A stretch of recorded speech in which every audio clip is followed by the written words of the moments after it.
Mis en examen lui aussi, Gobert serait allé chercher en Suisse avec Takedine des valises d'argent. Du moins, c'est ce que déclare devant les juges l'ex-femme de ce dernier, dont les témoignages sont autant de coups de poignard pour Ziad Takedine. À droite, ce roman photo embarrasse.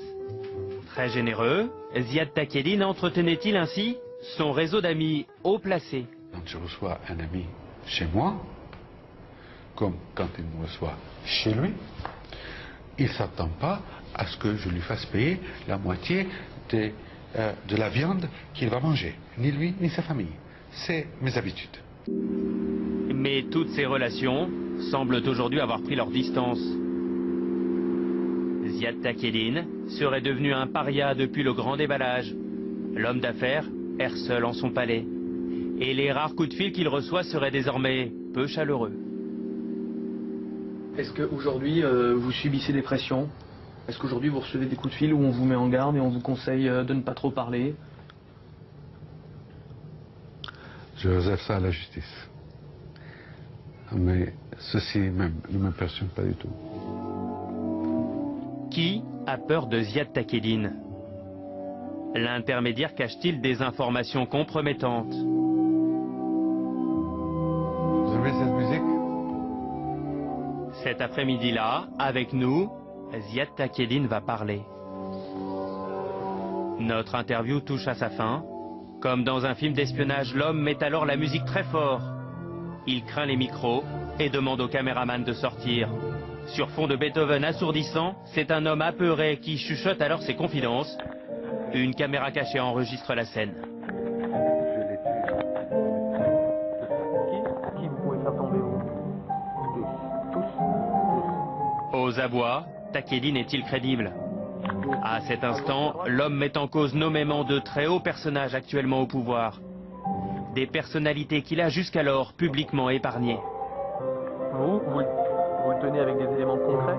Des dossiers, des matériaux que vous avez mis en lieu sûr, etc. Vous êtes nombreux comme vous pensez à le tenir? Il ne parle même plus, il mime. Un seul? Que vous?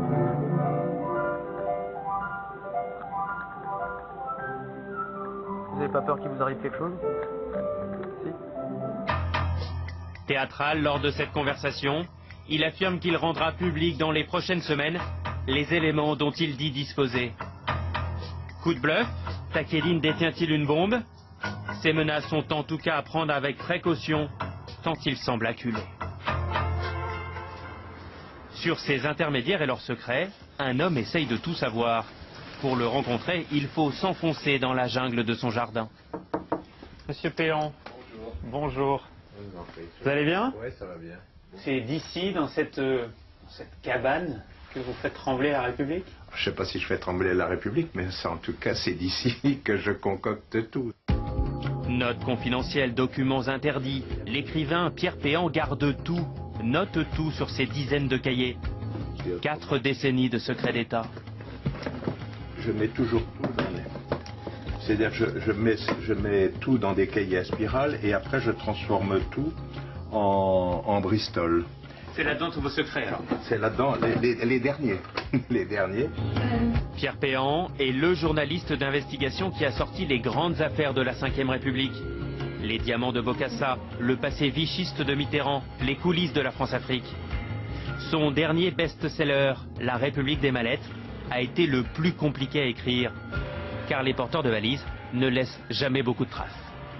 On est toujours confronté au problème de la preuve judiciaire. Et comme tout le système du financement des partis politiques, j'entends la partie occulte, par définition elle est occulte, et plus ça va, mieux c'est fait. Donc, et moins il y a de traces. Moins il y a de traces, moins il y a de preuves judiciaires. C'est-à-dire que quand moi je remets une valise, hop, il n'y a pas un bordereau. Il n'y a pas de bordereau dans les mallettes. 1 an et demi d'enquête, des dizaines d'entretiens avec des hommes de l'ombre, des anecdotes incroyables, comme ces confidences de Robert Bourgi, qui lui raconte comment, en juin 2001, dans un palace parisien, il a dû bricoler un emballage avant d'aller livrer ses millions à des hommes politiques français. Au Plaza Athénée, Robert Bourgi à genoux, dans la suite de Gbagbo, il y a 3 millions de dollars qui sont par terre, jetés n'importe comment. Ils font des petits paquets, et une fois qu'ils ont les petits paquets, ils enveloppent ça dans une affiche d'Austin Cooper, et ce paquet-là va se retrouver à l'Élysée. Parmi tant d'autres, une anecdote certifiée exacte par Robert Bourgi. À l'époque, Jacques Chirac était président de la République et Dominique de Villepin secrétaire général.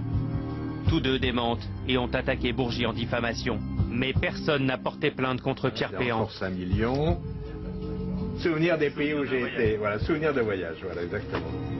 Pour lui, la source de ces flots de liquide est l'Afrique, et surtout le Gabon, un petit pays très riche en pétrole, dirigé pendant 42 ans par Omar Bongo. Un pays qui a toujours été considéré par les présidents de la Ve République comme un pays clé en Afrique. Pour Pierre Péan, Bongo, mort il y a 2 ans, était le grand argentier de la politique française. Il finançait tous ceux qui étaient possibles de venir au gouvernement. Autrement dit, les deux partis qu'il finançait le plus, c'était le parti de droite, alors qui s'est appelé RPR, UMP après, mais y compris aussi le Parti socialiste.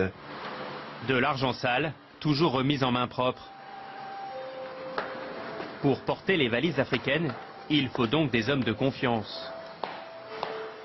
Des messagers qui connaissent les codes. L'un d'eux a accepté de nous parler, mais à visage caché.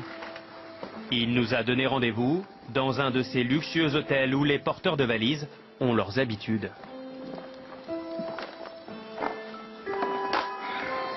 Cet intermédiaire reconnaît avoir acheminé vers la France, au moins à 5 reprises, des valises remplies de billets par Omar Bongo. En réalité, il ne s'agit jamais de mallettes, il s'agit de sacoches. Très faciles à repérer puisque ce sont les sacoches qu'utilisent les commandants de bord des compagnies aériennes dans lesquelles, vous savez, ils mettent le gros livre que faire en cas de panne de réacteur, etc., qui est un document assez important.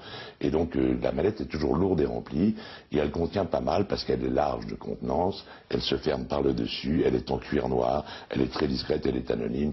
Tous les directeurs de cabinet africains en ont quelques-unes à la disposition du président quand il a besoin d'en donner une. C'est plutôt des sacoches, donc, de commandant de bord. Et on met combien d'argent dans une sacoche? Alors, là aussi, il faut être très précis. Dans une sacoche, on peut mettre, en liasse serrée de billets neufs de 100 $, 5 millions de dollars. Pas un neuf de plus, ni un stylo billet. Vous en avez transporté? C'est lourd? C'est agréable. Il y a des roulettes? Non, ça n'a jamais de roulette. C'est agréable, c'est-à-dire? Parce que vous savez ce qu'il y a dedans. Et qui vous la remet? Le patron. C'est qui le patron? Le président. Lui ou son aide de camp, mais bon, ça se fait dans la foulée. C'est-à-dire vous rencontrez le président, il veut vous remercier, quand vous sortez, vous faites antichambre, et l'aide de camp, très discrètement, vous remet une mallette, vous sortez du palais. Un président Bongo généreux avec ses visiteurs. C'est ce que va nous confirmer un ancien ministre de la République. Au téléphone et sous couvert d'anonymat, cet ancien d'un gouvernement socialiste se souvient encore amusé du jour où Omar Bongo lui a proposé de se servir. Bongo, il avait un bureau avec une estrade absolument énorme qui ressemblait à un hôtel d'église, vous voyez. Et derrière son bureau, il y avait 3 grands coffres. Alors, il me dit, monte. Alors je lui dis, mais comment il monte? Alors je monte à côté de son bureau, il dominait ses visiteurs, et puis les 3 coffres, il les ouvre. C'était 3 coffres, genre vieille mets campagnarde, vous voyez, avec un couvercle. Donc il ouvre le couvercle, et dans la première, c'était bourré de billets de banque de francs CFA, dans la deuxième, de francs français, c'était avant l'euro, et dans la troisième, de dollars. Et il me dit, tu as besoin de quelque chose, sers-toi. Ah, j'ai dit non, je ne de rien. Lui dit avoir refusé, mais combien ont accepté? Et jusqu'où sont-ils allés pour obtenir cet argent?